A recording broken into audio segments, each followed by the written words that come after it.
ভাই এই কাগজের ভিতরে যা যা লেখা আছে এই অনুযায়ী সদাইটি দেন। আচ্ছা ভাই দিতাছি। কি রে ব্যাটার দেখে 1000 টাকা পড়ে আছে। ব্যাটার দোকানদারের লগে কথা কইতাছে, আমি এই ফাঁকে টাকাটা লুই লুই। ভাই এই যে লন আপনার জিনিস। ভাই কয় টাকা হইছে? আপনার ভাই 500 টাকা হইছে। 500 টাকা হইছে? আচ্ছা ভাই দিতাছি। কি রে টাকাটা কো? টাকাটা তো এই পকেটে রাখছিলাম। ভাই আমার টাকা মনে হয় হারাই গেছে গা, আপনি জিনিসটি লয়ে যাই, আপনার পরে টাকা দিয়া দি মনে। হপ, এদিকে কি আমি বাকি দিতে বইছি? বাকির নাম ফাঁকি।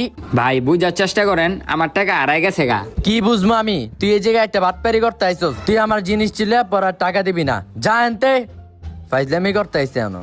ব্যাটার লগে দোকানদারে কিরকম ব্যবহার করতেছে।